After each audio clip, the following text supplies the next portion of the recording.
Now, as for Dak and the Cowboys, it was great to sit down with the now 8-year veteran this week. Through 2 weeks, so far so good for the Cowboys quarterback, who has looked sharp in what he calls this new Texas Coast offense.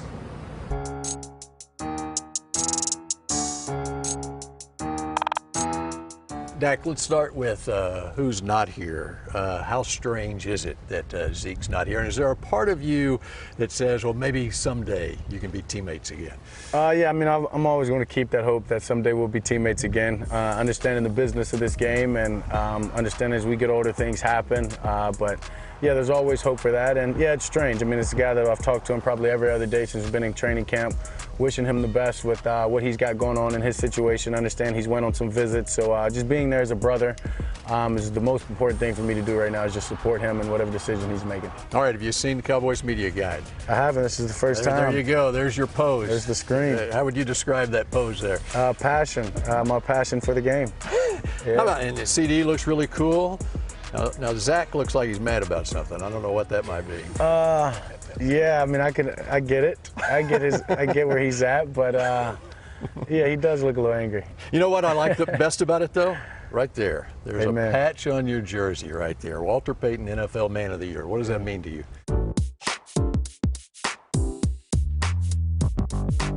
It's humbling. Something that I probably can't put in enough words, what it really means to me. I think it's an honor that I follow up with, and I tell the story that my mom, when she got sick, she told me all greats have a story. Allow me to be your story.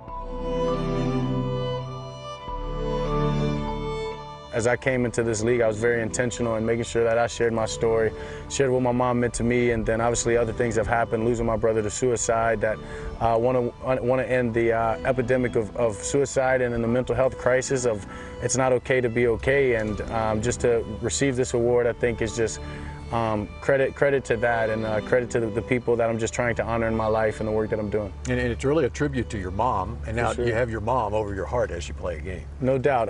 Always have, always will, in multiple tattoos, but as you said as well, in that patch, it's even on my practice jersey, so it's something that I don't take for granted, even putting on my jersey every day, that I'm thankful for. All right, you just turned 30. I want to take you back 10 years ago when you were 20. You're a sophomore at Mississippi State. The fall of 2013, monumental one in your life. Of course, your mom passed away on November 3rd. Yeah. 6 days later, you get hurt against Texas A&M.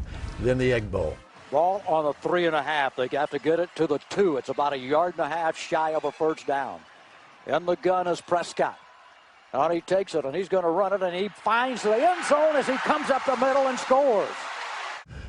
Doctor said it was a miracle that you could play in the Egg Bowl that year. A week ago, it was impossible for Dak to play.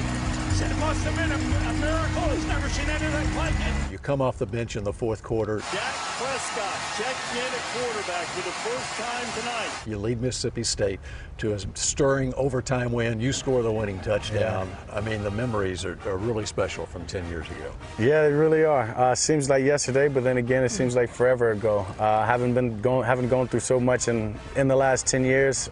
Just to be able to be where I am today.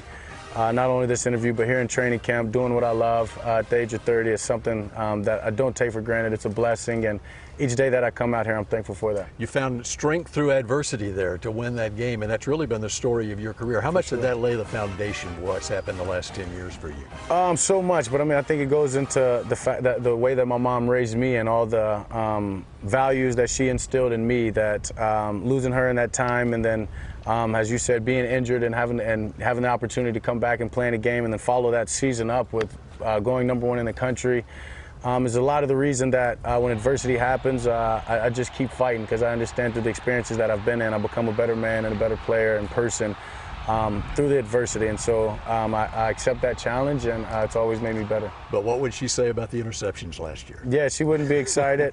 She'd probably give me just as much heck as anybody else and probably anyone on social media.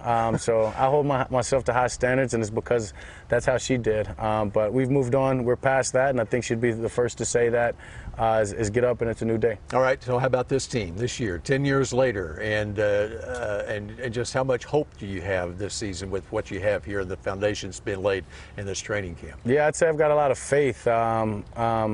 and just understanding who we are and who this team is and what the front office has done, and bringing some additions in, the changes we've made in the coaching, Mike calling the plays.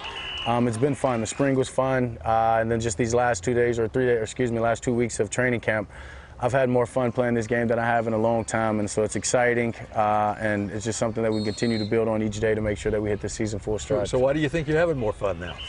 Obviously, I mean, I guess I'm getting older. I understand how to deal with a lot more things on and off the field, and just the way that Mike calls the plays, and just the way that this team, and understanding how great our defense is. That each day at practice it has been tough, but that's the fun part about it. Is it's iron sharpening iron, and each time we're competing against those guys, feel like game environment. I think when you can do that as much as we can, it's only going to make us all better. The potential is pretty strong. Very strong. Okay, appreciate it, Dak. Thank you, Bill.